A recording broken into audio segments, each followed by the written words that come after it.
Welcome to the Wealthy Speaker Podcast. This is the podcast dedicated to people who want to speak more as a way to build their income and grow their business. Well, welcome everyone to the Wealthy Speaker Podcast. My name is Jane Atkinson. I'm the founder here at Speaker Launcher and the Wealthy Speaker University. Today, we are talking about building lists, creating funnels, and strengthening foundations. And my special guest expert is Lisa Larter. Welcome, Lisa. I'm so happy to be here with you. Thank you for having me. Oh, my pleasure. Now, today's podcast is sponsored by Acceleration 365, which is a live event that Lisa, myself, and Ed Tate, who's the world champion of speaking, are doing in Florida on February 24th. And I'll tell you more about that closer to the end. But I wanted Lisa to share with us some of those business building strategies that would allow us to scale as speakers. Lisa, how important do you think the foundations are for professional speakers who want to scale their business? Oh, it's incredibly important. The foundation is setting you up for everything that you do. So if you don't have a solid foundation in place and understand your business model, then you're really going to buy into spray and pray marketing tactics and spin your wheels for years. Well, the reason why I developed this conference was exactly for that reason. I have some speakers in my world, you know who you are, who've been out speaking for some as much as 20 years. And they're really good speakers, but they don't have the systems and the processes and the foundation in place to really scale. So I'm trying to kind of roll back the clock just a little bit and get a lot of that in place so that they can really take it to the next level. So I'm super excited that we're going to be sharing some of those and doing some deep dives on what we're going to be talking about today in Florida. So let me share with you, everybody, your bio, just so they kind of know where you're coming from. Lisa Larter is a high school dropout who worked her way up the corporate ladder until her entrepreneurial spirit took over in 2006. Also known as #BossyPants, Lisa has built and sold companies and generated millions of dollars in sales. She spends the bulk of her time now helping others develop strategies for building profitable businesses.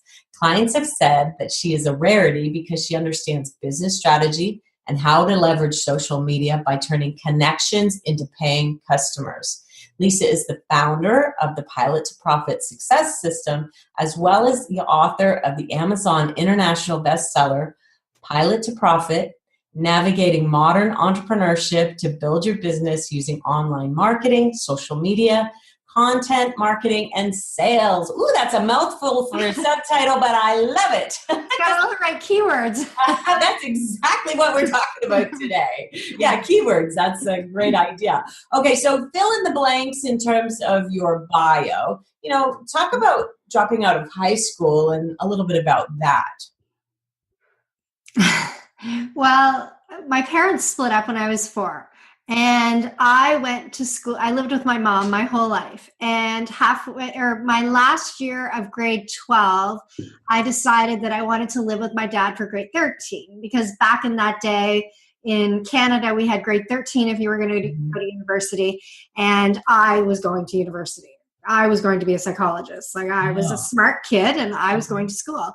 And so I moved in with my dad, and my dad was remarried. I had 2 very young sisters and young half sisters. And to make a long story short, I became more interested in everything that there was to do in the big city of Ottawa, except take my studies seriously. And I met a guy that I was really into, and I decided that I was going to take my dad up on something he said to me one day, which was, you don't have what it takes to go to university. Because my dad was looking at my study habits and thinking, like, you're not going to make it if you continue like this. And so I decided to be a brat and say, I think you're right. I don't have what it takes. And I dropped out halfway through my last year. So I am missing 1 arts credit to have my grade 12 diploma. Wow. So fast forward us in time. you got a job at TELUS, was it? I started working in retail. I walked into a retail store called Raglan's, and I was eating cotton candy and told the manager that I needed to get a job, but I was going back to school in the fall. Well, I'm a great salesperson. And so I started to work for the Kinney Canada group back then. And I was quickly promoted through the ranks because I could sell. And if you can sell in retail, the next thing you know, you become a manager, and then you become an area manager, and then you become a regional manager. Right. And so I worked my way through a couple of retail organizations. And in 1997, I was recruited by ClearNet, excuse me, who was acquired by TELUS in 2000. So we're talking telecommunications company, Sprint, AT&T, just for those folks in the U.S. Okay. Yes. And so my retail career turned from clothing to technology. And in 2006, I left, I gave my notice to open my own retail dealership selling TELUS products and services. I had helped build the Canadian retail distribution channel for TELUS across Canada. Wow. And I was responsible for about $100 million in sales when I left. Wow. And then, so your entrepreneurial spirit went out, you started your own TELUS store. And how long did you do that? And what became of that? I opened the store in 2006 and I sold the store in 2012. In 2007, the BlackBerry launched a device and the F word changed everything. They had a Facebook icon on the screen.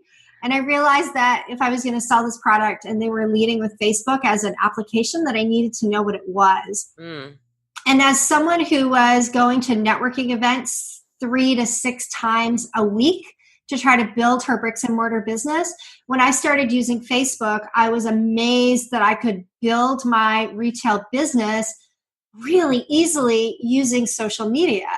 And then one day, someone tapped me on the shoulder at a networking event and said, Lisa, if you would teach us everything you know about this online world, we would pay you because we don't understand how to use it for business. And that was a defining moment for me because I looked at her, I was like, shocked. You don't know how to do this? And that started everything. So by 2010, I was an absentee business owner, which is why I decided to sell the business in 2012. So you actually came out, did you come out onto the scene as a social media expert kind of from the get-go? I came out on the scene as a social media expert. Everything that I was selling was, social media for your business, social media this, social media that. And what I quickly discovered is everyone who hired me that thought they needed social media, they all thought they had a marketing problem, and really they had a business foundation problem. Right. They didn't understand their business model. They didn't understand their business strategy, their numbers, their cash flow.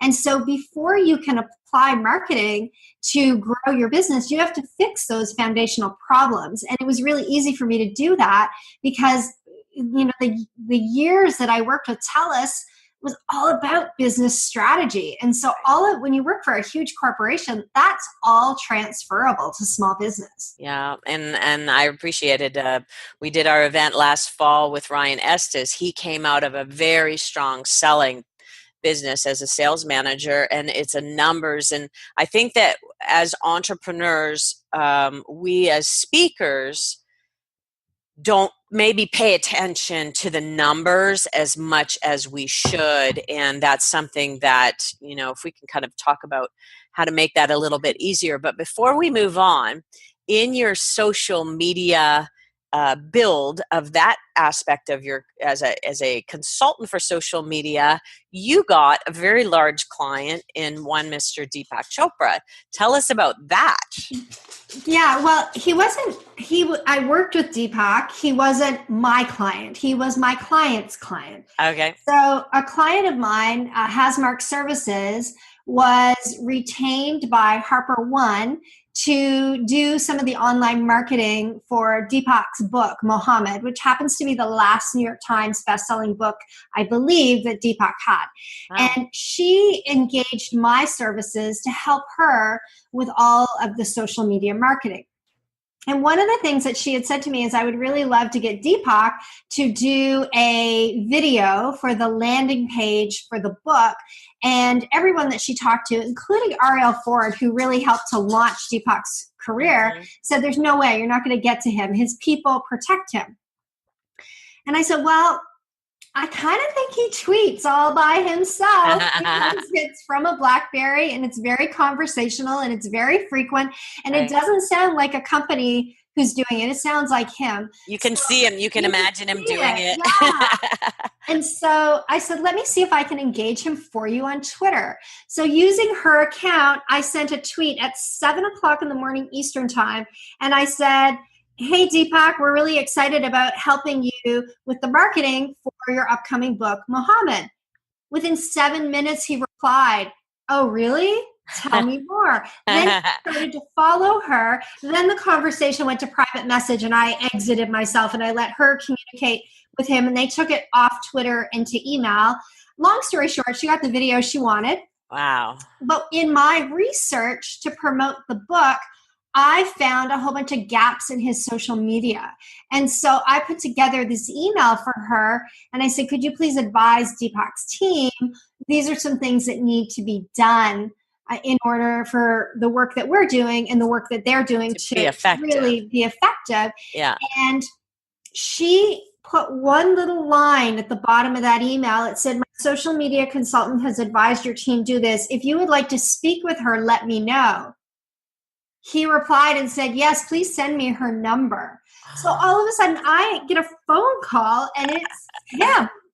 And he called me a few times, but I will always remember one thing that he said.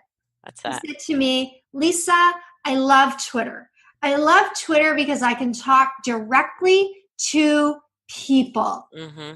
I don't know how to do that on Facebook. Can you show me how to communicate better with people on Facebook? Wow. He didn't say, can you show me how to sell more? Can you show me how to get people into my sales funnel? Can you show me how to get people through my tripwire? He said, how can I connect more with people?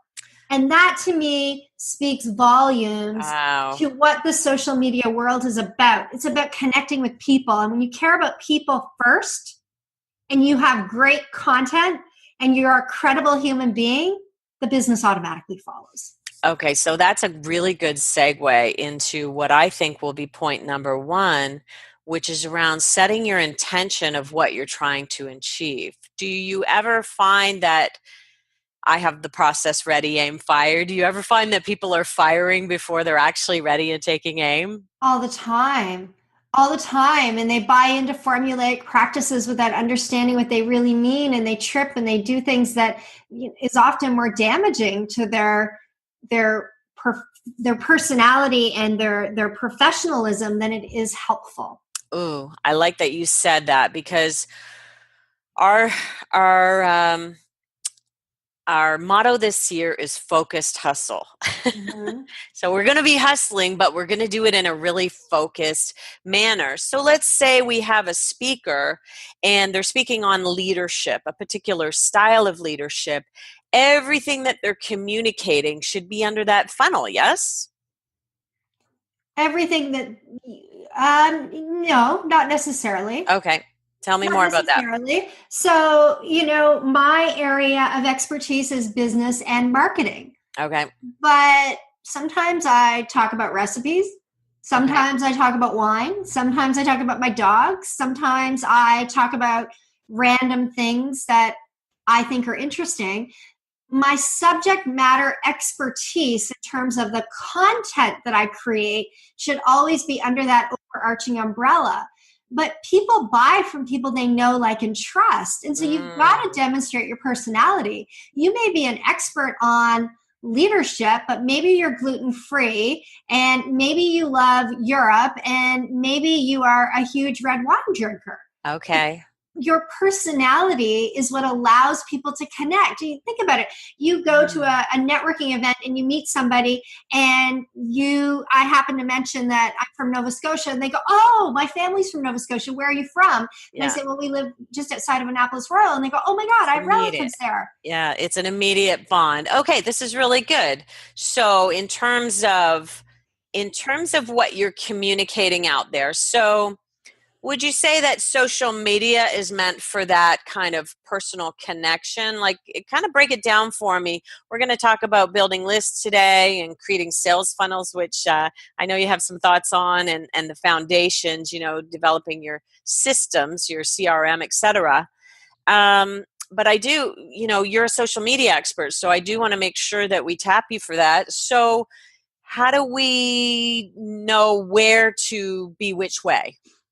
Well, I think you are multidimensional as a human being. Mm-hmm. And if we just go back to a leadership expert who is a speaker, Yep. they're a dime a dozen. There's all kinds of leadership experts out there.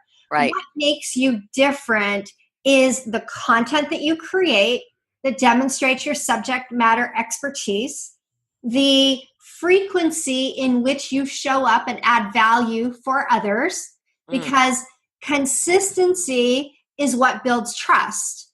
If you're not consistent, then people don't resonate with you the same way. If you just did your podcast every once in a while, then I wouldn't know what to expect from you. But I know that your podcast comes out at the same time every week, you're consistent, therefore you are credible. But then you also have to add your personality to the mix. And your personality is different from my personality and is different from someone else's personality. We resonate with people based on their personality. And there is no right or wrong personality. I have had companies call me up and say, "I just watched all your YouTube videos. Your personality is exactly what our company needs. We want to hire you."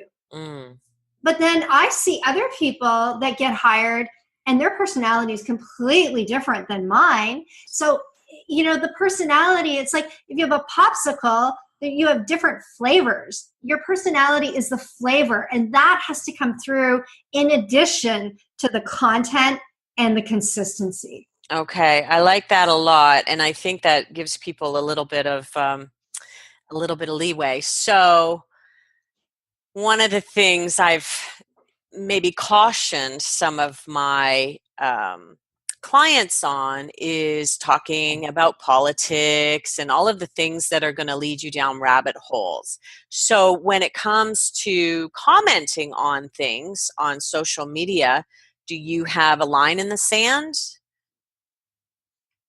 I think it's a very personal line. And so here's what I would say.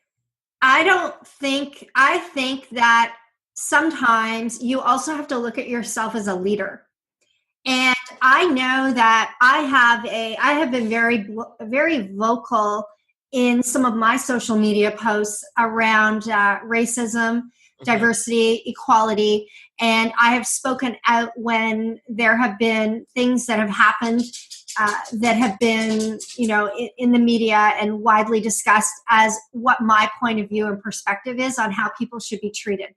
And I've had people reach out to me and thank me for being brave enough to have a voice. And I've had people mention to me that they notice other influencers online don't even go there.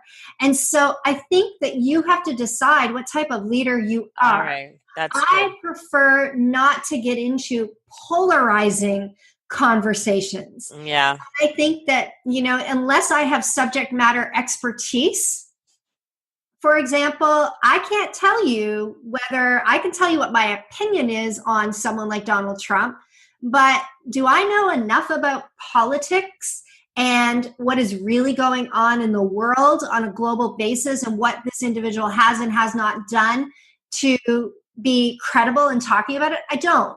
Can I give you my opinion based on observing his Twitter feed? I can. Is it relevant to my business? Not really.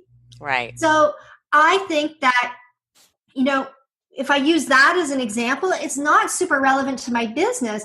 But when I see something happen and people are being treated unfairly or unjustly, that's relevant to my business because I have customers who are parts of those communities that are being unfairly treated. So I feel like I have to speak up.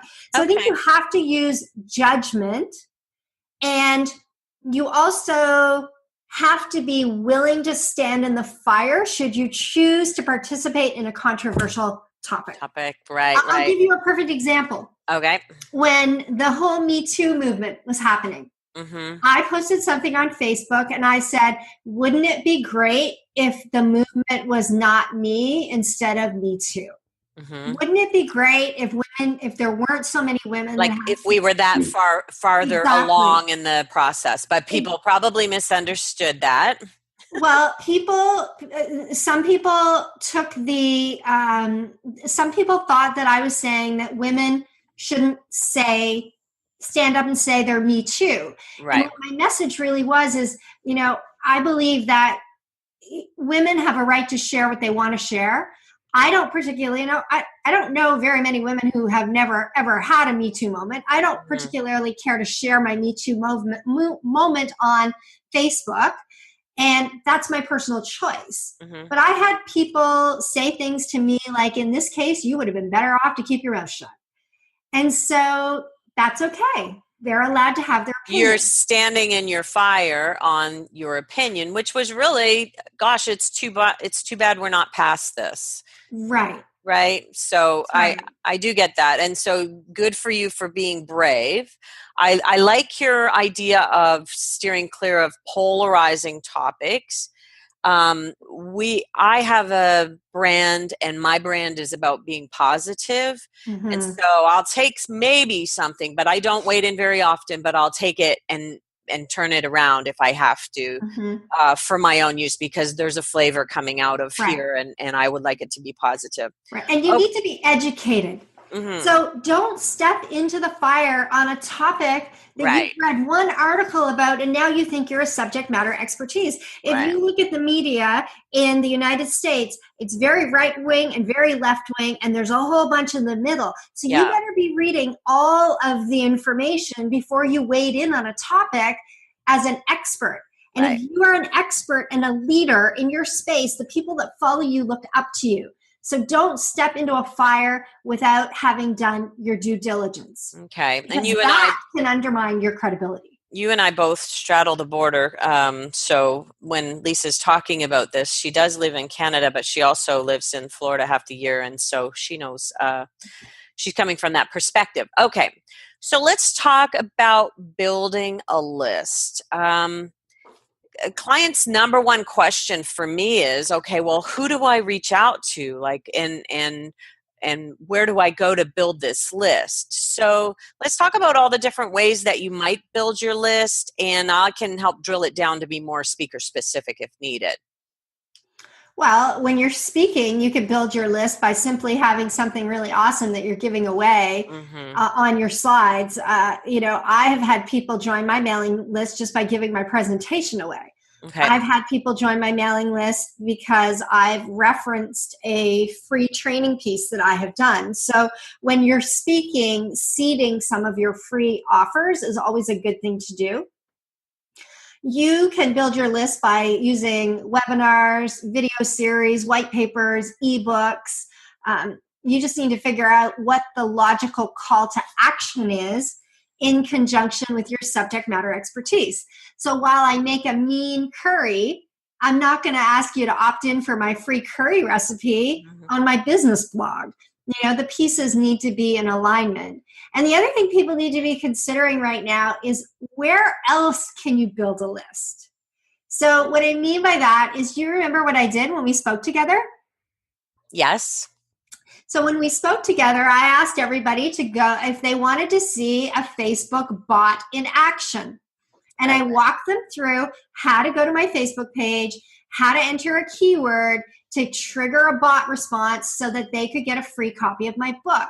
Well, all of those people are now part of a list inside of Facebook Messenger that I can send a broadcast message to communicate with. Now, I use this thing very, very thoughtfully. I don't want to be spammy, but list building is not only about your email list today. List building, transcends traditional email and is popping up in areas like Facebook where you can use chatbots. And I will tell you that the open rate on messages inside of Facebook is about 85 to 90%, whereas most open rates on your email lists are below 20.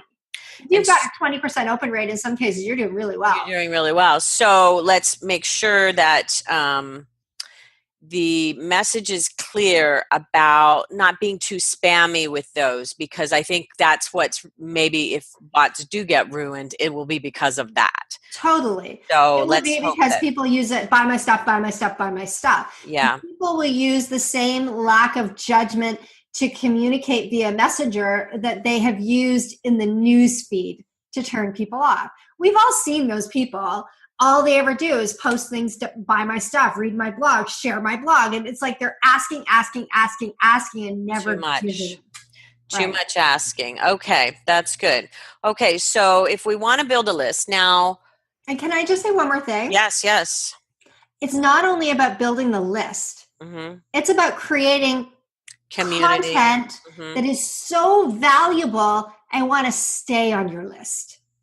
Okay, yeah, people don't think about that, right? If you're constantly having to replace the people who are unsubscribing, you have a problem. People are unsubscribing because they don't value what you're sending them. So the best way to build a list is to actually create content that is valuable for others, and they will stay on your list. If you don't do that, then all of your efforts it's like you're trading 4 quarters for $1. One of our friends, Sid Ridgely, said to me, which is kind of why we've named some things Inner Circle. He said, every time I get your broadcast, my email, my tip thing, I feel like I'm getting insider information. And I thought, oh, okay, that's good. I need to remember that people feel like they're in the know. How do you get to be a 7-figure speaker? Here are more of the ways to do that. So, but I do recognize, I know there are times when I'm really hitting my list more than I should be. And, I'm aware of it, yet I just can't seem to stop sometimes, Lisa. Okay. So I'm a speaker. Sorry. That's where paying attention to your opt-out rates is really important. Yeah. Because if your opt-out rates are spiking, then, there's 2 schools of thought. One is those people weren't your people anyways, but I actually think sometimes those people are your people. And I just did too much. I'm going to check my opt-out rates here shortly because I measure them with every single mailing. Wow. Okay. I'm a little OCD reporting. Okay. Every single thing that gets mailed gets put into a spreadsheet, and we capture opt-out rates. Ooh, you're good. Okay. Let's talk about that. We're going to kind of wade in on systems here a little bit. Tell me about your system. Well, I feel like I want to back up for a second because there are speakers, back to building lists, there are speakers who they're thinking, okay, I really want to target, the electrical market. So let me start going down this page and let me start building my list of people who are in that world. And I do want to caution people that when you add people to your list on, what's the word? Without permission, that's more likely to annoy them, don't you think? Totally. You need express consent. When you don't have express consent, you are interrupting and annoying people. I would rather have a small list and have an engaged list of people who want to be on my list than go scrape everybody's LinkedIn email address and upload my LinkedIn email address and have a list of people that are irritated and annoyed because I emailed them. So I think you have to be really thoughtful. What I would rather somebody do is export your LinkedIn email list, upload that email list to Facebook, create an ad in Facebook for some awesome free thing, and target those people and get them to opt into your list themselves. Oh, I like that. Okay, very good. So I think there's also little things about social media just before we leave social media and list building. There are also things that can annoy people in Facebook when you add someone to your group, for example, without consent. I've been added to a lot of groups that have absolutely nothing to do or any interest from me. And how annoying is that? Totally annoying. I just did a beach house mastermind, and one of the things that I did, which was a really fantastic exercise, is I asked every woman who was there to share with me one marketing strategy that they have used over the last year that has yielded results. It's actually worked for them. Nice. And instead of getting hypotheticals, try this, try that, we got real in the trenches data from these business women. And we actually did a Facebook Live on my Facebook page and shared all of that data. But the one thing that I talked about is what I call invitation marketing. Okay. Invitation marketing is when you invite someone to do something and you give them permission to decide if it's for them or not. Okay. I do a ton of invitation marketing on Facebook. I will write, so for example, I will write, hey guys, I'm hosting a retreat in Nova Scotia this summer. I'm going to rent an amazing beach house on the ocean, and I'm looking for 10 women who want to come and spend 4 days masterminding and learn about A, B, C, D, E. If you're interested in knowing more, send me a private message. Okay. That's it. So then what happens? Two things happen. First of all, people are curious. Well, what is this all about? Mm-hmm. And the people who really want to know more will actually reach out and ask me more. Now I know who those people are, and I'm having a conversation offline instead of in the newsfeed with these people, which protects me a little bit, because maybe Jane wants to do the same thing and she's watching my posts because she wants to poach my people, and people do that, right? So it allows me to take it out of the dawned on me. No, I know you wouldn't do it, but other people do. It allows you to take the conversation out of the newsfeed so that you can have an authentic conversation with them. But the other thing that it does is it lets me protect my fragile ego. All right? Because I don't have to worry you're just about floating the idea. Floating the idea. I'm not attached. I'm floating the idea. It doesn't matter how many people like it or comment, because nobody knows. Nobody knows if I got one person say, yeah, I'd like to know more, if I got 100 people that say I'd like to know more. So maybe that's, I'm putting this into the speaker realm. Sometimes I'll encourage my clients to do their own showcase, which means in their backyard, they'll invite 100 people into a room and then they'll deliver their topic for them. And the goal is that they'll create some spin-off from that event. So there's that.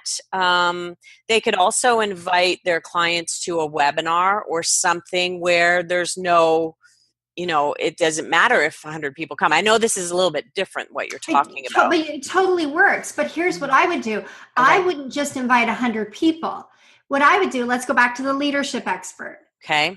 I've got some new leadership material that I'd really like to showcase in front of 100 business owners who have a minimum of 10 employees or 20 employees or 100 employees. So you're one of those people, or you know somebody who might benefit from this, please reach out to me.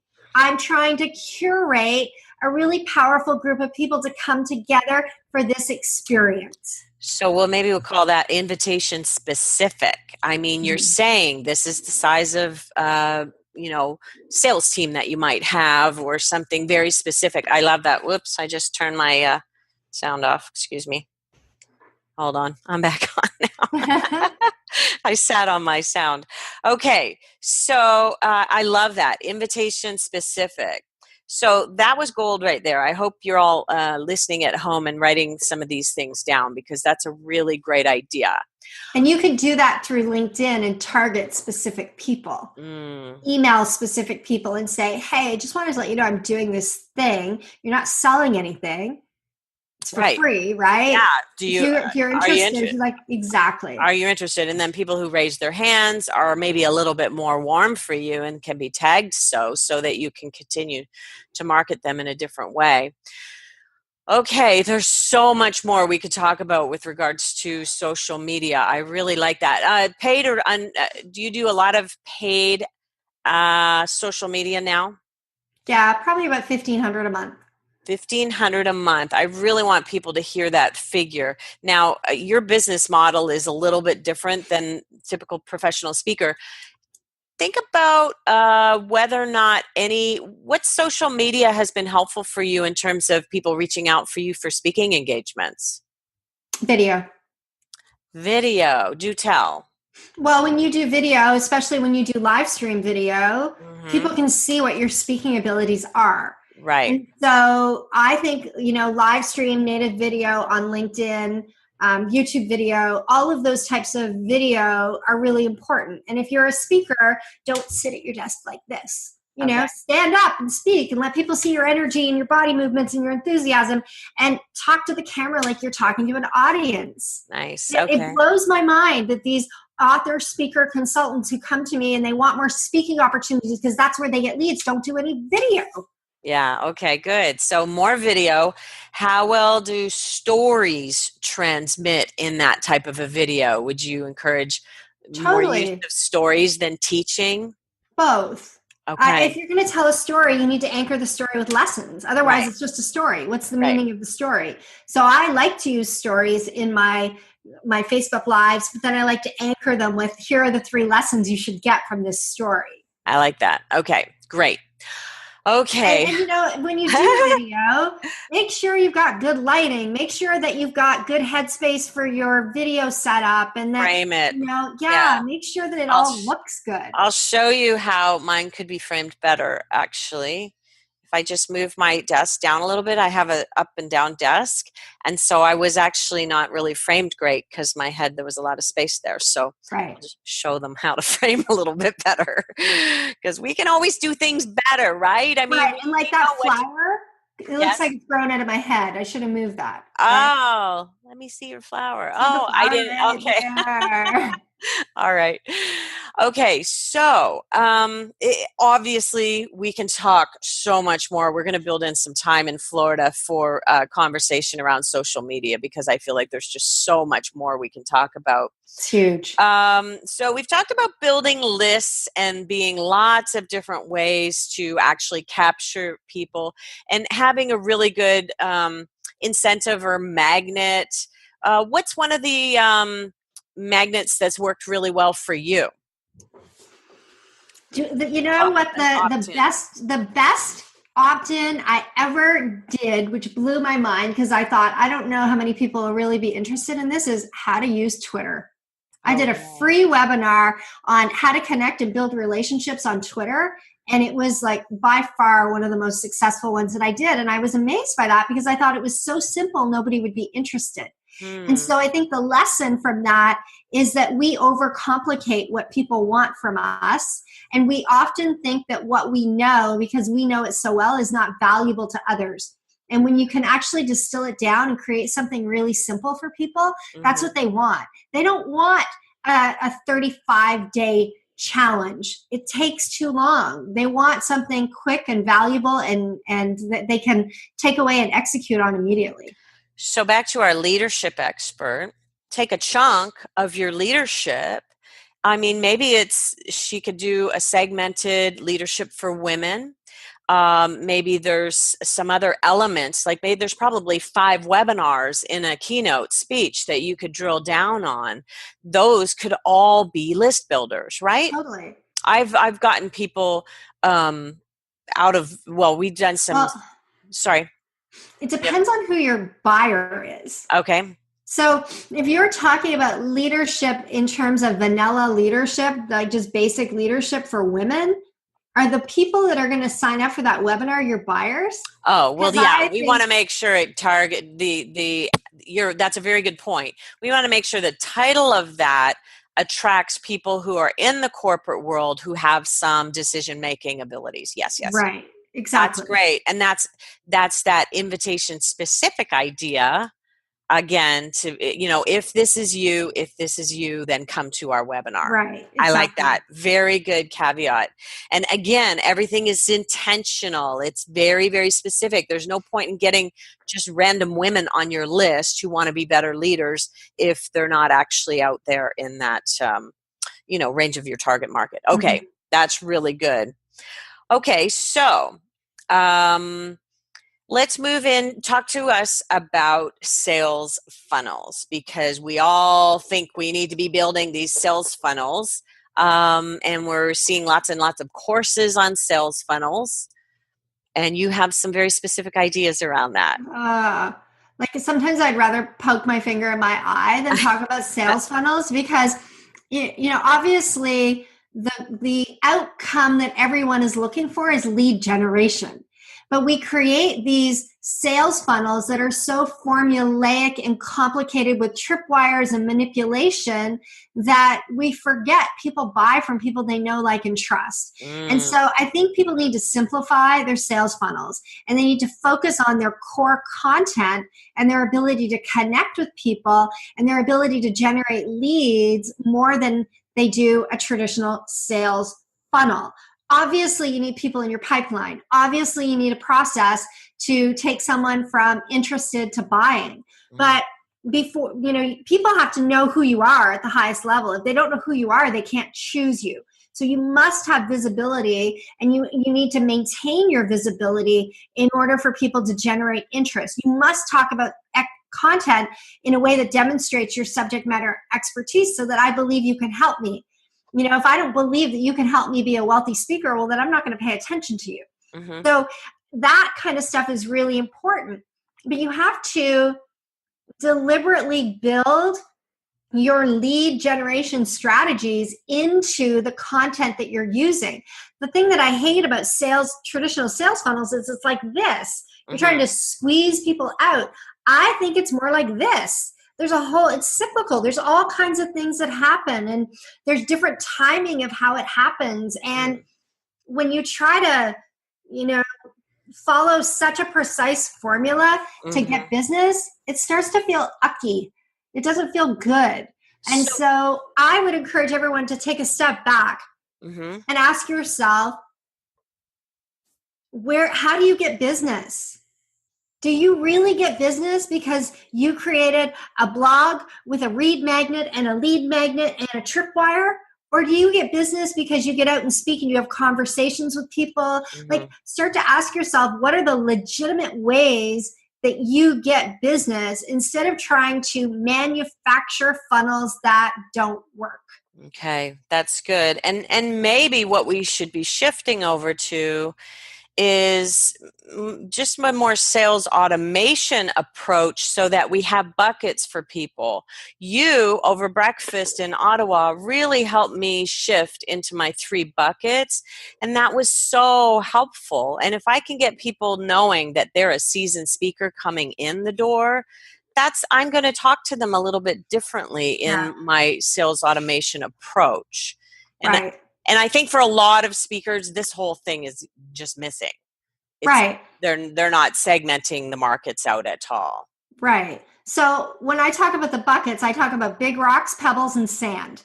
And so do you want me to go there or no? Yes, I do. Okay. So big rocks are your big ticket items. Pebbles are your middle of the road items, and sand is the low hanging fruit.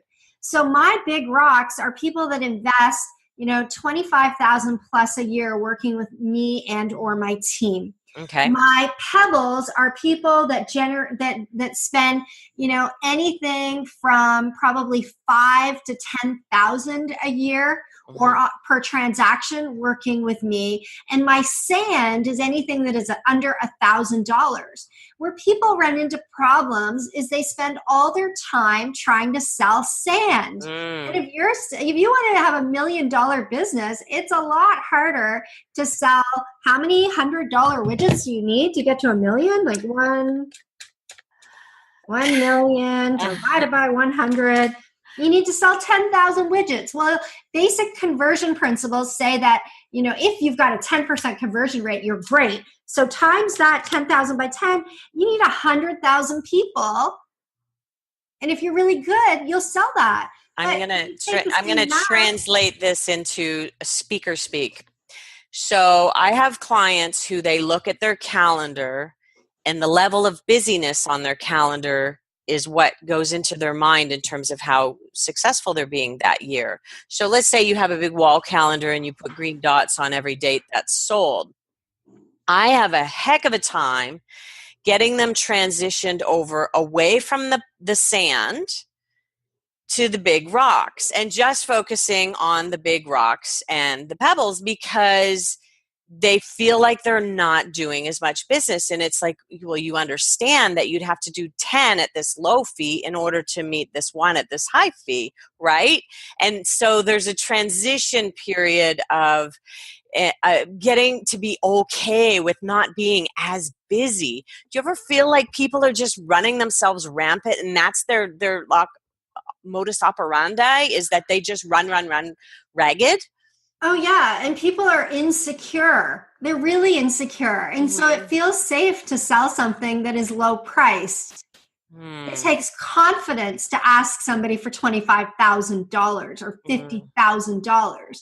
And so if you are not a believer in yourself, if you don't value your work and believe that you're worth it, then you will struggle to sell it. The first sale is to you. And so it's easy for us to sell widgets that are inexpensive. It's easy for us to, fill our calendar up with all the low-hanging fruit that was easy to get, because we're protecting our ego. What if I said no to the person who won't pay me my full fee? I remember one time I was talking to Kim Yancey from eWomen Network, and he asked me what my fee was.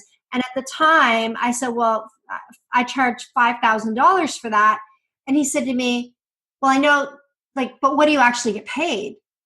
I was like, what are you talking about? I get paid what I charge.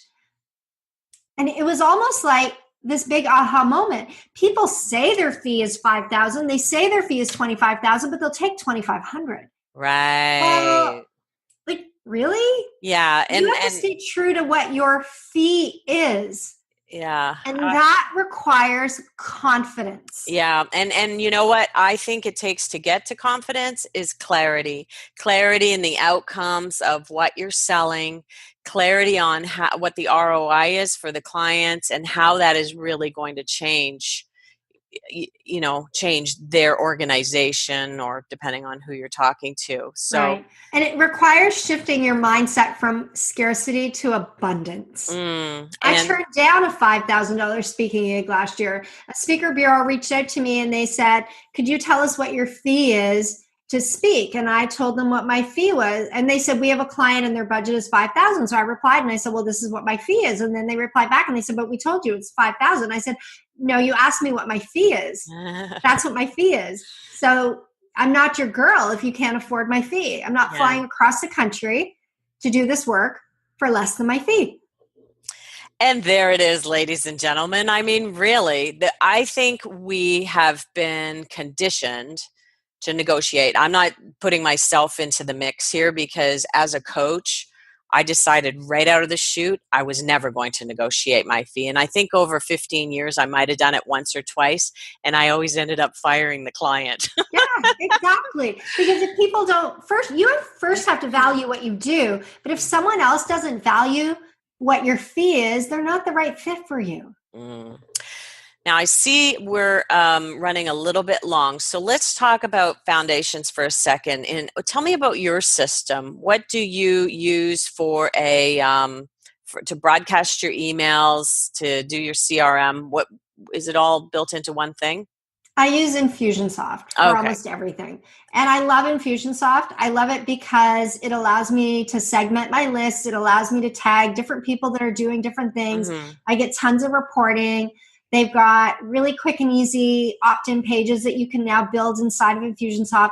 I just love how it works. So that's great. And I've used it for years. Me too. I'm a part of that Infusionsoft posse, and I love it. And I feel like we have a lot of people who will be coming to see us in Florida who will be piecemealing things together. So they'll have MailChimp, and then sometimes even no database, or lots of different things. And I would love to help people kind of understand how to bring it all together. It doesn't mean that they have to use Infusionsoft, but I think when you have your CRM, your outbound email marketing, and your shopping cart all in one place, it really makes good sense, don't you? I think it does too, but you see, people who are affiliate marketers will tell you that that's a bad idea because they want you to buy 3 different pieces, because then they make affiliate revenue from all 3. Right. And so for me, complexity kills entrepreneurialism.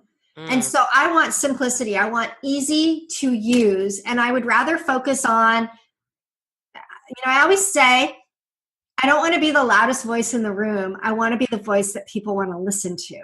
And so if you use a system like Infusionsoft and you are saying something worth being listened to, people will find your emails and open them. That's good. Well, we're not necessarily saying that there's only one out there, and Infusionsoft is not easy until you use it every day. And I hire other people to build campaigns for me. Do you build your own campaigns?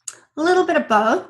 I work with someone that helps with some of the more complex campaigns, but I have my team pretty well trained on how to use Infusionsoft. So yeah, good. I hire external people for certain projects that we're working on, but the caveat is my team is learning from the people that we work with. So I have it all in-house. Really smart. Okay, and you've got a team.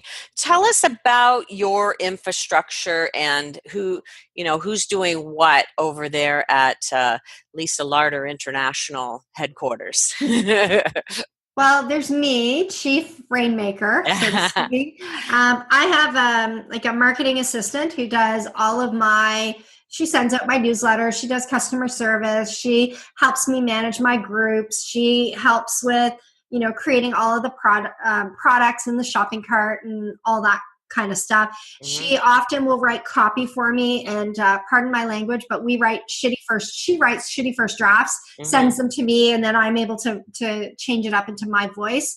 And so she helps me with that.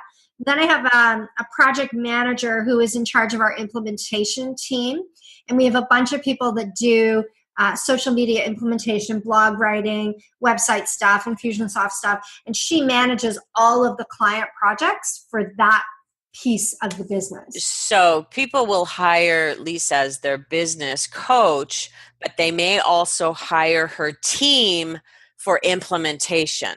Yes. And that's really important because I think that's where a lot of people get stuck. They just don't know what the next steps to take are. And if your team is asking the right questions, then you can get to that. Is part of your team doing copywriting then, did you say? I have someone who's a copywriter, but typically we will do copy editing, not pure copywriting for people. Okay. I like to work with authors, speakers, and consultants because they write their own copy, and I can just give them feedback on words that I think they need to use or catchier titles, etc. Yeah, but I don't want to. I have no desire to do the copywriting right from scratch. I feel the same way. Okay, good. All right. Well. That has been just an abundance of information. And now that we've done this, I'm like super excited because I cannot wait to see you in Florida and to go deeper. So I just want to tell everybody a little bit about it. We'll put a link in the show notes to Acceleration 365. Our date is February 24th. That is 2018. So if you're listening to this after, just check our events page at speakerlauncher.com and you can see what's coming up, because I do hope to run a early in the year event as well as a fall event. We are going to have Lisa there doing a deep dive on everything we've been talking about today: social media, systems, foundational things, pieces of the business that will, if you don't have them, stop you from scaling. That is, and so our target audience for this, it could be a new speaker who wants to just come and get informed, but Really, it's that mid-level speaker who feels like they might have accelerated past some of these foundational pieces, and they might have missed some key elements that we've been talking about, and really want to go deeper so that they can be more successful 365 days of the year. That's the name, Acceleration 365. So if anybody would like information on that, just email me, jane@speakerlauncher.com. We have a mastermind that's actually kicking off as a part of this program. And for somebody who's wanting a whole 12-month program with a group, I can tell you a little bit about that when we talk as well. So what else should I be... Anything that you would like to leave people with in terms of kind of building that foundation? Start. So there's two things that I would say right now. I want to piggyback on what you just said and, kind of say that whenever I go to events, my best learning doesn't always come from listening to speakers. Mm-hmm. Sometimes my best learning comes from having conversations with other people who are entrepreneurs. And so if you're in the speaker space, you need to get out of being on the stage and get into rooms with other speakers so that you can expand your network and learn from other people who do the same thing that you do. And let's make sure people know how to get in touch with you, because they should be coming into your world to get to know more. Where do they go, and what's something they could sign up for? They can just come to lisalarter.com. Okay. And there's all kinds of stuff there that they can find, and they can reach out. I'm easy to find. Okay. My website and the social stuff is there. It's pretty easy to connect with me. Great. I really enjoy reading your blog, so I think that that's a good one to sign up for if anybody's interested. Thank you. Good. And so the last thing that I would say in terms of foundations is just start. Mm-hmm. Done is better than perfect. And a lot of people get stuck in perfectionism, and so they never start. And the only way to learn what works for you is by doing. And so get out of your analysis paralysis and just start to build momentum. You're a speaker. Do one thing this week. Turn your camera on and speak to an audience. You should have, enough subject matter expertise that you can hang for 5 to 10 minutes and teach somebody something powerful as a speaker and demonstrate that you know how to do that online with ease. I love that. I love that. Well, wealthy speakers, you've gotten a lot to think about on today's podcast. And Lisa, I am so grateful that we were paired up to speak together back in Ottawa in December. To me, that was like, filling in a piece of my business. I've really, really enjoyed spending time with you, and I can't wait to do more of it in Florida. So thank you for your expertise and for being on here with us today. And with that, we'll say see you soon, wealthy speakers. Bye for now, everybody. Bye for now. Thank you, Jane. Thank you. Thanks for listening to the Wealthy Speakers Show. Please visit speakerlauncher.com for your free Wealthy Speaker audit, and visit speakerlauncher.com/podcast for show notes and many more resources to help you catapult your speaking business. See you soon, wealthy speakers.